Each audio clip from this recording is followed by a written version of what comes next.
tuned because this is about to get hot. Don't give yourselves to brutes, men who despise you, enslave you, who regiment your lives, tell you what to do, what to think, and what to feel. Yo, folks, it's me, Ty Smith, Modern Renaissance Man, and welcome to another one of my podcasts, or vlogs. No, I'm just kidding. Anyway, you guys can tell by the title what this is going to be about. So, the question that I kept getting from a lot of folks around here, there were, man, it was awesome. Black, white, Asians, whatever like that, because a lot of you guys are kind of getting concerned.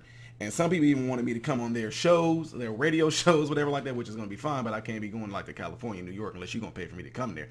No, that stuff can be discussed later. I'm just giving y'all a hard time. That's just me messing with y'all. Anywho, so what it came down to, and a lot of you guys asked this question, y'all was saying, okay, with this whole thing, you saying, I was asked, why is it that most blacks are, in low income, terrible areas, seem to be the poorest, or whatever like that. And when I go around and do these talks, I always say this. The places that I spoke to, do I not always say this? Fatherlessness. Well, what you trying to say? A single parent can't raise their child to be? No. We ain't talking about that right now. We talking about on the basis of why they are what we want to be considered poor or low income areas. Why? And I said because of fatherlessness. And when it all comes down to it, it's going to come down on my wife here when I said respectability. I say it like that. It makes her mad. I say that and like respectability to her. She hates when I do that. But I like respectability when it comes down to it, okay? So when you ask questions of how can it be fixed, whatever like that, I wish there was a way where it was a law that if you got a girl pregnant and she have the baby, that by law, you have to get a job. I wish that it was a law or something like that. And that law is going to be on terms of you have to get a job to take care of your child, period. Well, the mother can do it too. Nah, see what I'm saying? You know what I'm saying? I hate that because the thing is, you try to come off as if you were empowering these women to do it, but you have no idea how hard it is for them to do it alone. So let's just break this down, okay? We gonna say with my house. In the beginning, when I graduated school, I first started when I started working. My wife decided that she, my boys were a little older. She decided that she wanted to go back and work too. And we found out it was costing more for her to work than it was when I was just doing it by myself and taking care of the family on my own.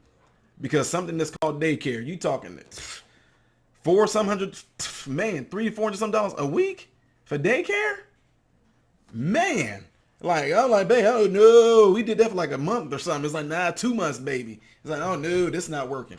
So anyway, I don't know how I got on that, but it's just to throw something out at y'all. When you say, well, a single mother can do it too. Well, most of the time they got to go to an outside source, like somebody they may know they can come and babysit and pay them fairly, I guess, decent ways to babysit the kids, or they try to put them into some type of after school program that will come and pick the kids up from school and keep them there until the mother gets off of work. So, when you ask, how can this thing be fixed? It comes down to responsibility of fathers. And people say, oh man, I told you guys, I done this stuff. Like Keith Anderson of Homework Hangout always gave us statistics. We had people in Living in Care doing, talking about Julie Moore. We had the Surgeon General come there. Jesse Jackson came there. We had all these people coming there and doing that. But the thing is, I noticed that a lot of folks did not talk about personal responsibility when it came to us taking care of our own. So some people say, well, that's not the role of a man to be. No, see, I'm not talking to you then. If that's not, you not agreeing with this, I'm clearly not talking to you. I'm talking to the ones that I go around to that's in my community that wants to know, hey man, we've been like this for so long, man, how can we get out of it? Then I go and offer a solution. Then for somebody to say, no, that's not it, because they can do it. So you making it worse when you do that. When you try to sit there and empower them that you think you're doing, you actually are damning them to more hardship. And the thing is, what I love about this is that most of the single mothers that come out, that when I get to talking about this, they all are in agreement with me. And it's always the ones that most of the time, it's always the ones that ain't never experienced it. They don't got no kids. They're doing great on their own. I'm talking about men or women. They're doing great on their own. They want to say, well, that's not true. So anyway, my point in saying all this is this. Yes, a single mother could do it. But I don't know how many single mothers I know that I'm saying you are living in a middle class area with your child on your own. So, but we're getting away from the question that was asked. Why are so many blacks in low income areas? Because of that very reason, fatherlessness. And if both parents were together, you wouldn't see that. You would not, if both parents are together and both parents working, whatever like that, you wouldn't see that. Most likely you wouldn't. Now, you gonna say, well, yeah, but you said that whenever you and your wife both started working, yeah, because the type of job that I had, that gave me a substantial enough income that was pretty much the income of two people. What I was making, what I was starting off at school making on my own. So of course I can do that now. If both parents are working, and like I said, the kid is in the after school program and they get somebody in the family to babysit, then most likely they're not going to end up staying in that low income area. Trust me, they get out, they move out. I know for a fact they do because I've seen it done numerous of times. So what I do a lot is this. When I go and do these little talks and spills, I ask the people, what is it that you want? Do you even know what you want? And whatever it is that you think that you might want, why do you want it? You know, I ask them these things. So when I say that I want to get out of the hood, why do I want to get out of the hood? Because I don't want my kids to be in me. I don't want my children to grow up in that environment. I don't want my children to grow up in an environment where they hear gunshots right now. I don't want my children to be in an environment where they're going to be on a weekly basis. I don't want my children to be in an environment where they actually are to the point in their lives where they just used to the cops coming down and breaking up a domestic fight or keeping this girl from getting beat up or, you know, this person's house got broken into. That's why I got out. And you know what? The white people that I've been talking to ever since I've done it is quite awesome. Gave me a bunch of background stories, got a lot of emails, got some phone calls. That's why they left too. We got one lady, y'all, if you don't know, Joyce, who still lives over there by 1136 North College. Everybody knows who she is. The only white lady that was left in the hood. If you don't believe me, look it up. This lady is white. Her husband is white. He worked for Bodine or Bodine Electric Company. I would never forget it. Still love her to death. She worked as a secretary at our school, lived in the hood amongst the gangsters, the thugs, the shootouts, everything, and did not move. Nobody ever broke into Miss Joyce's house. So a lot of times these things are being brought upon us like, well, you know. So anyway, my point in saying that is that she chose to stay there. But guess what? Everybody respected her. To her, she was like, well, you know, this is my home. It's always been my home. I know they've been shooting and doing all this, but everybody know nobody messed with Miss Joyce's house. Nobody messed with her house. So anyway, she also was a person that even though she didn't care who you was or whether you, she knew what people, Joyce knew what people did in the hood. She knew what they did, but she still would come up to him and be, hey, come here, son. Hey, you know that house that got burned down? Well, this is a true story. You know that house that got burned down over there and they broke it down? Well, I got with the city leaders and I got them to agree that we're going to build y'all a playground and a basketball hoop right there. Tell me she didn't do that. Everybody in the D know that Miss Joyce did that. Respect, absolute respect. But anyway, now Joyce seen what was going on around her. She knows what's going on. She knows what goes down. She knows what is going on, folks. She knows it. Will tell you she knows it. But guess what she do? Just like a lot of other blacks that stay there, that's them. She was just, if they want to do that, they want to sell drugs and gangbang down there, whatever they're going to do, that's on them. I would rather that they not do it, but that's on them.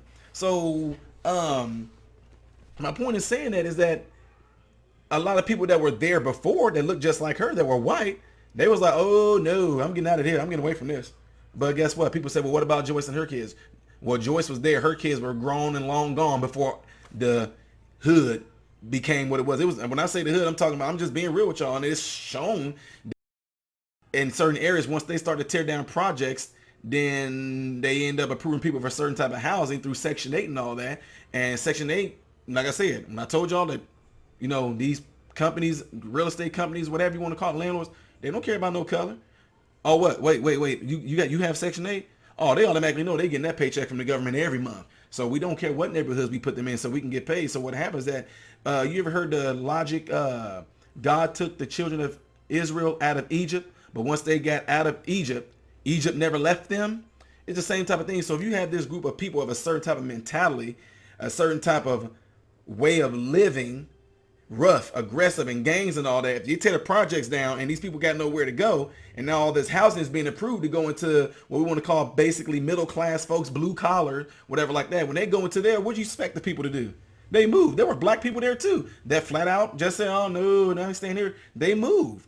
That's what happened. So my point, I keep on saying that, I'm gonna stop saying it. So what I'm getting at is, it's all about, for one, where you're comfortable at living.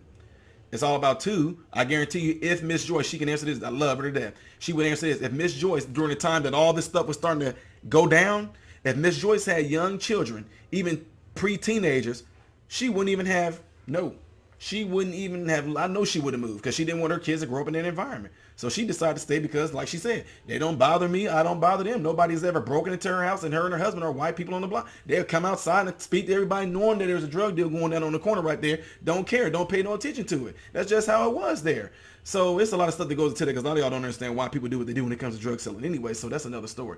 But again, I'm on the topic of why so many blacks are what you want to consider low income or impoverished, and it's going to come down to that thing. For one, most of them, when a girl gets pregnant, usually a lot of times they're really, really young, you know. So most of them drop out of high school, you know, and they don't finish. And a lot of times the fathers of these children, a lot of times they never even got close to even graduating high school. Whatever. So we all know that if, like, most of the time with most things today, especially today, if you don't graduate high school and have a GED, you can't get a job. So what else are you going to do? You most likely going to get on the hustle grind, plain and simple. So that's why a lot of them are impoverished. And what makes them impoverished is that if you break it down to population wise, as far as sex goes, the sexes or male or female, the majority of the population of the blacks that's poor that they're getting the census from is going to be from a lot of single mothers because the fathers are just gone. I mean, they're gone, plain and simple. That's why. So it's amazing that, like you said, if you took 100% of the people that are considered low income amongst blacks, you're going to see that, I would say, be betting that 80 to 90% of them are all single mothers or grandma's taking care of them. Now, what was really neat is that I got some calls in from people that was breaking down statistics to me. They was like, Guy, I love your channel. I love what you're doing. I love that I've been to a few of your things that you've done. But here are just some statistics from what we gather. So this guy's like in his late 70s and was showing me statistics on that during like the civil rights movement or something like that. He said that, you know, the family single parent home was like at, I think he said like a 9 or 10, something like that, roughly 9 to 13%, to where we at right now, 75.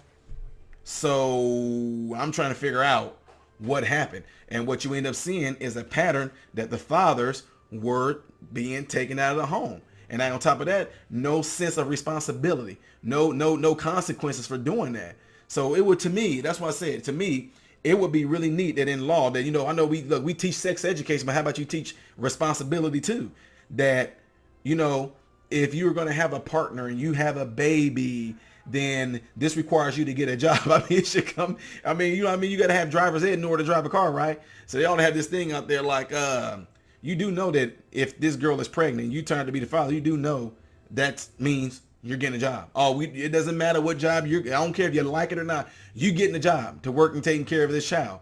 And if both of y'all have to do it, then good deal. But most likely, the girl didn't get herself pregnant. You got her pregnant. She's with the baby. So anyway, that's it's a lot more I can talk about this because I don't know how good you guys' attention span is on this, but I'll keep going a little bit. So that's what, when I go around and I talk, I bring these things up. That's one of the number one reasons why both parents are not in the home. Both parents are not working. The single mother, I mean, man, you're talking 15, 16, these girls are young having kids, and some of them ain't even old enough to even have a job. And now, I think at some places like, you know, a lot of teens when they grow up, you know, they know everybody want to get that little side job. You know, you go to school, then you might get to go work at McDonald's or Burger King or something. Now Burger King raised the age to like 18. I mean, so it's worse now.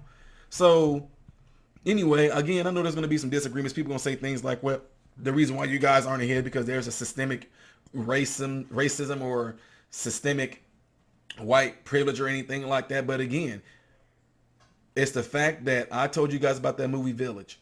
They did everything they did, drawing up stories, drawing up myths, even dressed the part.